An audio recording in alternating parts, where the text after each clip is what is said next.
زندگی کیسے گزارنی ہے۔ میرے نبی کی زندگی کا دوسرا رخ کہ بطور انسان زندگی کیسے گزارنی ہے، مرد عورت ہے، زندگی کیسے گزارنی ہے۔ پہلا رشتہ جو قائم ہوا دنیا میں وہ ہے خامد اور بیوی، حضرت آدم اور حوا کا نکاح ہوا۔ اللہ تعالیٰ نے عورت کو کمزور بنایا تو پہلے دن سے اس کو عزت اور احترام دیا تاکہ ساری زندگی اس کمزوری سے ناجائز فائدہ نہ اٹھایا جائے بلکہ اس کو عزت دی جائے۔ کہ آدم علیہ السلام کے لیے مٹی اکٹھی کی، پانی ڈالا، گوندھا اور ایک اسٹیچو بنایا اور ڈال دیا۔ جب وہ خشک ہوا اس میں روح ڈالی اور پھر وہ ننگے بدن تھے، پھر ان کو جنت کے کپڑے پہنائے اور جنت میں ڈال دیا۔ اس کائنات کا حسن بھی عورت سے ہے اور جنت کا حسن بھی عورت سے ہے۔ حضرت آدم علیہ السلام جنت میں، لیکن بابے جی دا دل ہی نہیں لگتا، کلے کلے ہی ٹرے پھر دیں۔ اب اللہ نے عورت کو بنانے کا ارادہ کیا تو اللہ ایک ڈھیر مٹی کا اکٹھا کر کے عورت کے لیے بھی بنا دیتا اور اس کا اسٹیچو بنا دیتا اور اس کو خشک ہونے دیتا، پھر اس میں روح ڈالتا، پھر اس کو کپڑے پہناتا۔ آپ حیران ہوں گے، سبحان اللہ، اللہ نے ایسا نہیں کیا۔ آدم علیہ السلام سوئے، آنکھ کھلی تو دیکھا ایک خوبصورت حسین عورت۔ یہ بات اکثر لوگوں کو معلوم ہوگی کہ یوسف علیہ السلام دنیا کے حسین ترین انسان تھے، اور یہ بات شاید کسی کو معلوم نہیں ہوگی کہ دنیا کی سب سے حسین خوبصورت عورت حضرت حوا ہے۔ حوا جن پر بڑھاپا آیا ہی نہیں، 1000 سال کے قریب زندگی گزاری، بڑھاپا نہیں آیا۔ حضرت آدم اور حوا قریب قریب عمر تھی۔ حضرت آدم کی عمر تو کتابوں میں مل جاتی ہے 1000 برس، لیکن حضرت حوا کی عمر کتنی تھی یہ کہیں پڑھنے کو ملا نہیں، اس لیے میں اندازہ کرتا ہوں کہ قریب قریب ہوگی۔ بڑھاپا نہیں آیا، بیماری نہیں آئی۔ اور حضرت حوا کو مینسز بھی نہیں آتے تھے۔ یہ عجیب بات آپ کو بتاؤں، اللہ نے اتنا جنت کا ان کے اندر نمونہ رکھا۔ تو جب حضرت آدم کی آنکھ کھلی تو دیکھا ایک حسن کا پیکر، انہوں نے تو جنت ہی بھول گئی۔ کہنے لگے یا اللہ ہن دل ٹھریا جا کے، یا اللہ کون ہے؟ کہ تیری بیگم۔ کہ واہ جی واہ، موجاں ہی موجاں۔ تو اللہ تعالیٰ نے نکاح پڑھایا۔ سبحان اللہ، اپنے نبی کی شان دوبارہ سنو۔ تو اللہ نے کہا آدم اپنی بیگم کا مہر ادا کرو۔ تو وہ پوچھنے لگے کیا مہر ہے؟ دیکھو ایک بات سنو، مہر کسی کی بیٹی کی قیمت نہیں ہوتی۔ $1 ہو یا $1 ٹریلین ہو، بیٹی کی کوئی قیمت نہیں ہوتی۔ یہ ایک نشان ہے کہ اس بچی پر اب یہ جو خامند ہے وہ موت تک خرچہ اس کے ذمہ ہے، بیوی کے ذمہ خرچہ نہیں ہے۔ خامند کما کے لائے گا اور اپنی بیگم کو کھلائے گا، اور بیوی گھر کی ذمہ داری نبھائے گی۔ تو خیر وہ الگ بات چلی جائے گی۔ اللہ تعالیٰ نے کہا کہ مہر ادا کرو۔ کہا جی کیا مہر ہے؟ تو میرے اللہ نے کہا تیری نسل میں میرا آخری نبی آئے گا، اس پہ ایک دفعہ درود پڑھ دے، یہ مہر ہے۔ اچھا، شروع دن سے ہے کہ میں نے قبول کیا۔ قبول کیا کا مطلب ہے کہ میں اس لڑکی کو قبول کر رہا ہوں، اس کی کمیوں کے ساتھ بھی خوبیوں کے ساتھ بھی۔ اور جب لڑکی کہتی ہے سائن کرنا قبول کیا ہے، یا زبان سے کہے قبول کیا ہے، تو یہ اس بات کی گارنٹی ہے کہ میں نے اپنے اس لڑکے کو خامد ہونے کے طور پہ قبول کیا، اس کی کمیوں کے ساتھ بھی، اس کی خوبیوں کے ساتھ بھی۔ اور جو ہی شادی ہو کر ڈولی سسرال کے گھر جاتی ہے تو ٹیسٹ شروع ہو جاتا ہے، کی کر دیے، باندھی کے میں، اٹھیں دی کے میں، بول دی کے میں۔ اور اس میں بہت زیادہ نیگیٹو کردار ہے سسرال کا، کئی لڑکیوں کا، کیونکہ ہم نے اپنے نبی کی زندگی نہیں قبول کیا۔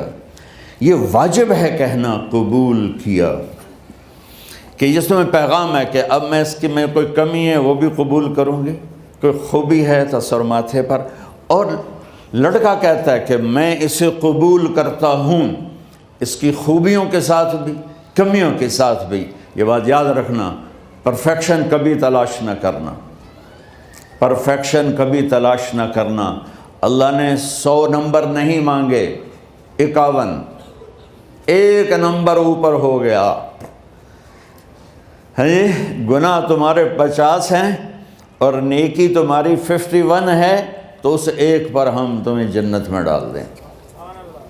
اب کوئی خامند اپنی بیوی میں پرفیکشن دیکھنا چاہے، بیوی اپنے خامند میں پرفیکشن دیکھنا چاہے، ساس سسر اپنی بہو میں، ساس سسر اپنے داماد میں، بھائی اپنے بھائی میں، ماں باپ اپنی اولاد میں، اولاد اپنے ماں باپ میں، جہاں یہ نظر ہوگی تو وہاں لڑائی ہوگی۔ کمیوں کے ساتھ قبول کرو۔ قبول کا لفظ اتنا واجب ہے، تو ڈر تو پھر بہ گئی تھی نا۔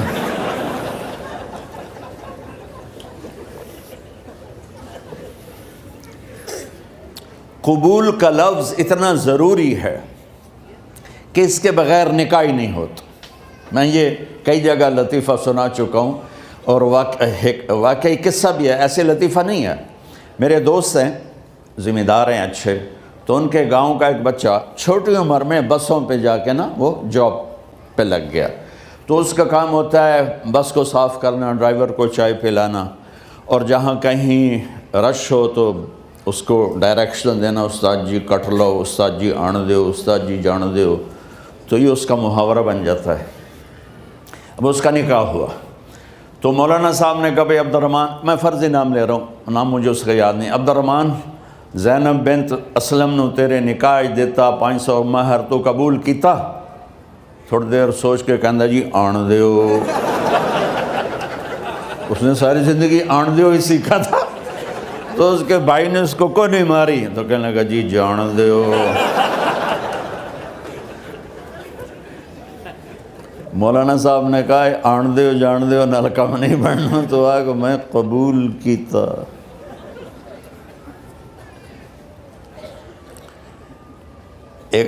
یہ بھی صحیح واقعہ سنا رہا ہوں۔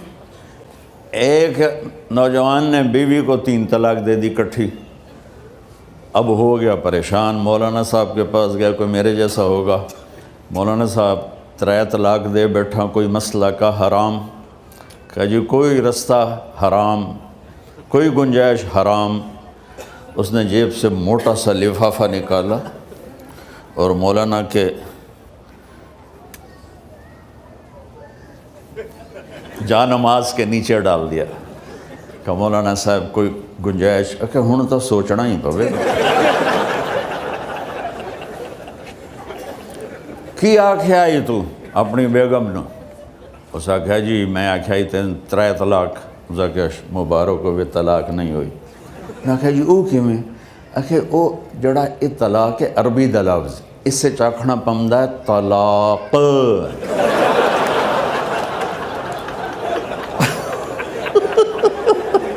یہ آپ کو صحیح واقعہ سنا رہا ہوں۔ تو تم نے تو چھوٹے کاف کے ساتھ کہا ہے طلاق، او کاف تا کتے آلا ہے، موجاں کر، ایک لفافہ ہو راوے تو چاہے ساری زندگی دا حلال کر دے۔ لفظ قبول اتنا ضروری ہے۔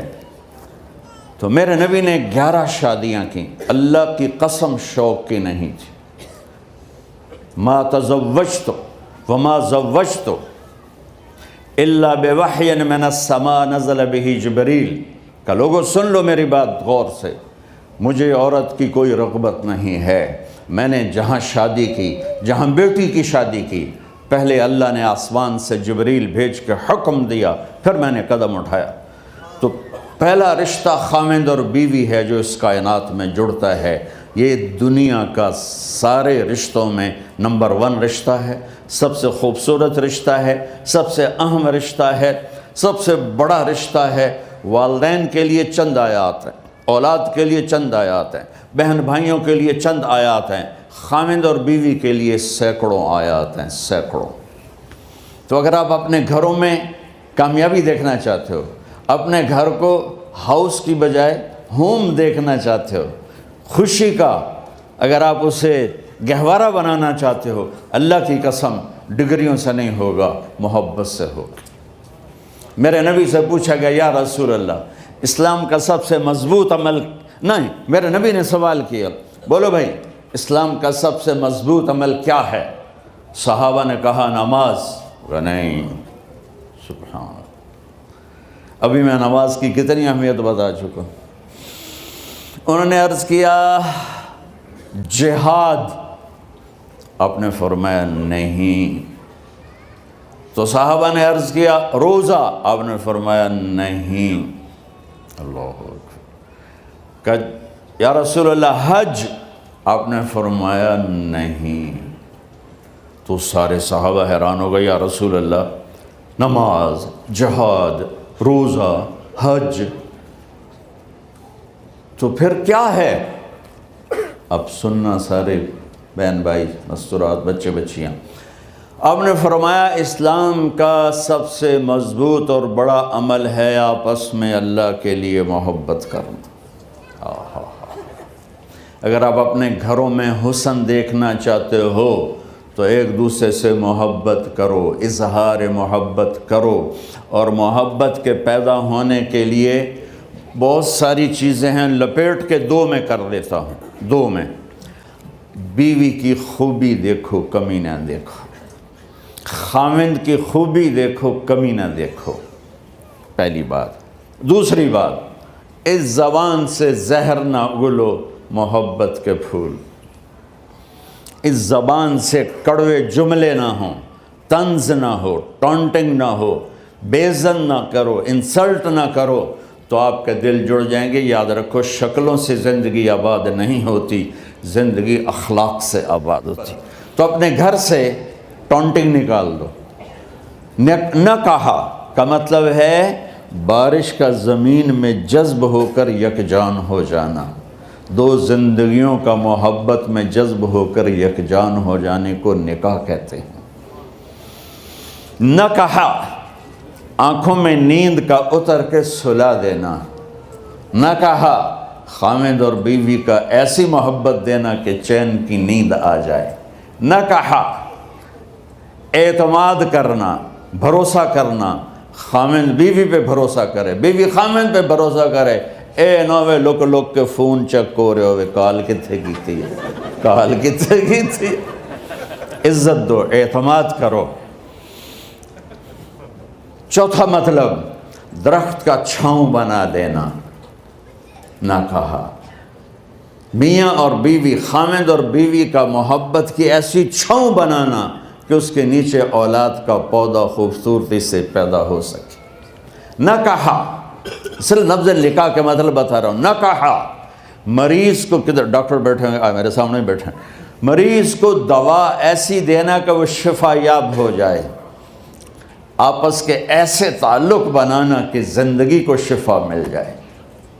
میرے بھائی بہنوں، میں آپ کو اپنے نبی کی زندگی بتا رہا ہوں۔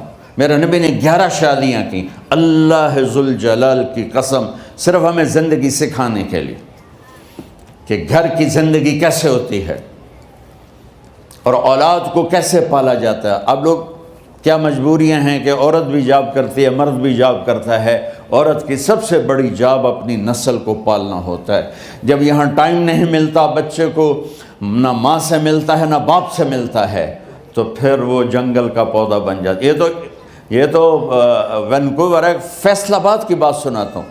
میرے بچے جس اسکول میں پڑھتے تھے ان کے پرنسپل سے میری دوستی تھی، میں ملنے گیا ایک دن، تو کہنے لگے جی عجب واقعہ ہوا ہے کہ یہاں 2 بچے پڑھتے ہیں، ان کی ماں بھی ڈاکٹر ہے اور باپ بھی ڈاکٹر ہے، تو وہ دونوں آئے ہیں میرے پاس کہ ہمارے بچوں نے 3 دن ہو گئے ہیں گھر میں کھانا نہیں کھایا، تو ہم پریشان ہیں، ہمیں بتاتے نہیں، کائنڈلی آپ پوچھ کے بتائیں کہ وہ کھانا کیوں نہیں کھا رہے۔ ایک باری کر کے بھی دکھا دو.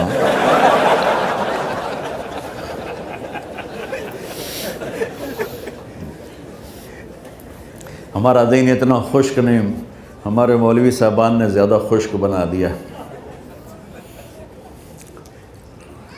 تو انہوں نے دونوں بچوں کو بلایا. سننا، سارے فیملیز بیٹھے ہو جہاں میں فیملی کی زندگی کو فوکس کر کے نبی سے جوڑ کے بتا رہا ہوں، طارق جمیل کے تجربے نہیں بتا رہا. دونوں بچوں کو بلایا. بیٹا آپ کھانے کو نہیں کھا رہے؟ کہا جی ہم اپنے ممی اور بابا کے سامنے نہیں بتائیں گے. تو انہوں نے دونوں کو باہر بٹھا دیا. پھر پوچھا اب بتاؤ کیا مسئلہ ہے؟ ان کا سر ہم صبح جب ناشتہ کرتے ہیں تو ہمارے ممی ڈیڈی سو رہے ہوتے ہیں، ہماری ان سے ملاقات نہیں ہوتی.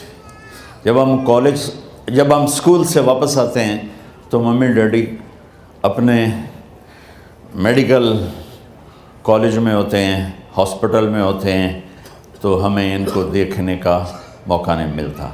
شام کو جب ہم کھانا کھاتے ہیں تو یہ دونوں اپنے پرائیویٹ کلینک میں ہوتے ہیں، تو ہم ان کو دیکھ نہیں پاتے. پورا ہفتہ گزر جاتا ہے، ہمیں ماں باپ کی شکل نظر نہیں آتی. تو ہم نے سٹرائک کی ہے کہ ایسے ماں باپ کی روٹی کیا کھانی جو اپنی شکل بھی نہ دکھا سکیں. تو اس لیے ہم نے کہا ہم نے بائیکاٹ کیا ہے، گھر میں نہیں کھانا ہے. تو ایسی لائف مت بناؤ. یہاں ایک بہت بڑا چکر شیطان دیتا ہے، بڑی گاڑی لے لو، $100 کی قسط تو ہے، اور بڑا گھر لے لو، $200 یا $100 کی قسط تو ہے. پھر میاں بھی کام کرے، بیوی بھی کام کرے، جو کہ بڑا گھر باقی رہے، تو خوشیاں تو مٹ گئیں. جو ڈبل جاب کرے گا، پھر ڈبل جاب کرتے ہیں. ڈبل جاب کرنے والا بیچارہ تھکا ہوا ذہن لے کے آتا ہے، وہ کیسے ٹائم دے گا اپنے بچوں کو خوشی کے ساتھ؟ جو ماں جاب کر کے آئے گی پھر کھانا پکائے گی، وہ جب اتنی تھک جائے گی تو اپنے بچوں کو کھلا ٹائم کیسے دے سکے گی؟ پوری کائنات کی ذمہ داری تھی میرے نبی کے سر پر، اور آپ اس کے باوجود روزانہ حسن حسین کے لیے وقت نکالتے تھے. اور انہوں کو آ کر کوئی لیکچر نہیں. دیکھو ماں باپ سے ایک بات کرتا ہوں، لیکچر تھوڑا دو، محبت زیادہ کرو. یہ نہ کرو، یہ کیوں کیا، یہ کرو، یہ کرو، یہ چھوڑ کر صرف سینے سے لگاؤ، صرف محبت دو. کمیوں سمیت بچوں کو قبول کرو، ان کی زندگی تبدیل ہو جائے گی. اتنے بڑے نبی، اتنی بڑی ذمہ داری، اور اتنا درد سینے میں کہ آپ کے سینے سے ایسے ابلنے کی آواز آتی تھی جیسے ہانڈی ابلتی ہے. اس کے باوجود آپ روزانہ کہتے این اللقا، میرے شرارتی بچے کدھر ہیں؟ تو وہ بھاگے بھاگے آتے. دیکھو میں فزیکل کر کے بتاؤں گا تاکہ آپ کو پتہ چلے زندگی کیسے گزاری. کہ میرے شرارتی بچے کدھر ہیں؟ 7 بر اعظم کی ذمہ داری ہے. اور تھوڑی چھوٹیاں جابن تو تسی کہتے ہو بزی بڑے ہیں، بزی بڑے ہیں. میرے نبی پہ 7 بر اعظم کے انسانوں کی ذمہ داری ہے، اور آخری آنے والے انسان تک کی ذمہ داری ہے. اس سے بڑی جاب کس کی ہوگی کائنات میں؟ اور پھر آپ روزانہ آتے ہیں این اللقا، میرے شرارتی بچے کدھر ہیں؟ تو حسن حسین بھاگے بھاگے آتے. آپ ان کے لیے یوں ہو جاتے تھے، آؤ بھائی میری کمر پہ چڑھ جاؤ. اپنے نبی کی عظمت کو جانو کہ انہوں نے زندگی کیسے سکھائی. چاند کے 2 ٹکڑے کر دینا کوئی معمولی بات ہے، آسمان چیر کے چلے جانا معمولی بات ہے، ایک زندگی سکھا کے جانا سب سے بڑی بات ہے. کتنی اولادیں برباد ہو گئیں ماں باپ کی وجہ سے، کتنے گھر اجڑ گئے ساس سسر کی وجہ سے، کتنے گھر اجڑ گئے لڑکی کے بدتمیز ہونے کی وجہ سے، کتنے گھر اجڑ گئے لڑکے کے شرابی اور باہر کی گندگی کی وجہ سے. زندگی سیکھو. یہ اتنے بڑے نبی ہو کر آپ یوں ہو رہے ہیں جیسے میں نے آپ کو کر کے دکھایا. دونوں کو اوپر بٹھا لیتے اور کمرے میں چکر لگاتے تھے، پھر یوں کر کے پوچھتے تمہارا اونٹ کیسا ہے؟ پھر دونوں کو اتار لیتے اور اپنی نواسی زینب، جن کو حضرت علی کی وراثت ملی کس کی؟ علم کی، فصاحت اور بلاغت کی۔ ان کو کمر پہ بٹھا لیتے اور اکیلی زینب کو پورے گھر میں چکر لگواتے تھے۔ اور بھی دکھ ہیں زمانے میں محبت کے سوا، راحتیں اور بھی ہیں وصل کی راحت کے سوا، کیا صرف کمانا ہی کام ہے؟ ادھار کی زندگی سے بچو، خوش و خرم رہو۔ اس کو قسط دینی ہے، یہ قسط دینی ہے، یہ قسط دینی ہے، یہ دینی ہے، سر میں درد نہیں ہوگا تو اور کیا ہوگا؟ تو آپ اتنے بڑے عظیم ہو کر وقت نکال رہے ہیں۔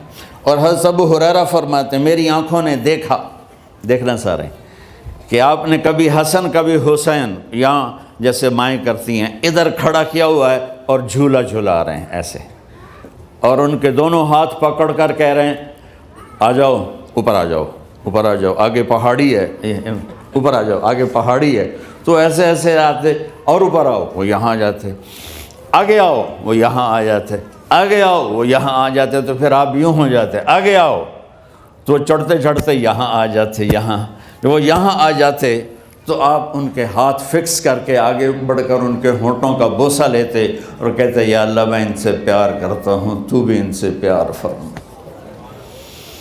بھائیو اللہ کی قسم، پیسے سونے چاندی سے زندگی میں خوبصورتی نہیں آتی، نبی کی غلامی سے زندگی میں خوبصورتی آتی ہے۔ اتنے بڑے نبی ہیں اور حضرت عائشہ سے کہہ رہے ہیں دوڑ لگائیں۔ یہاں کسی مولانا سے پوچھو اپنی بیوی سے کبھی کہا اس نے کہ دوڑ لگائیں؟ الٹا سوٹا لے آتے کھلو جاوے گا۔ عائشہ دوڑ لگائیں، اور واپسی کہاں سے ہو رہی ہے؟ دوڑ کہاں لگ رہی؟ جہاد کے سفر سے واپسی ہو رہی۔ اور آپ نے اپنے صحابہ سے کہا سب آگے چلے جاؤ۔ جب سارے آگے چلے گئے اور کوئی نظر نہیں آ رہا تو آپ نے کہا عائشہ آؤ دوڑ لگائیں۔ تو حضرت عائشہ کہتی ہم نے دوڑ لگائی تو میں آگے نکل گئی لیکن ابھی پیچھے رہ گئے۔ کچھ سال گزرے تو پھر ہم سفر سے واپس آ رہے تھے تو آپ نے صحابہ سے فرمایا سب آگے چلے جاؤ، چلے گئے۔ آپ نے کہا عائشہ دوڑ لگائیں؟ کہ جی لگائیں۔ کون دنوں میں ذرا موٹی ہو گئی تھی تو پھر اللہ کے نبی آگے نکل گئے، میں پیچھے رہ گئی۔ تو آپ نے کہا عائشہ ہذہ بتلک، آج تو اور میں برابر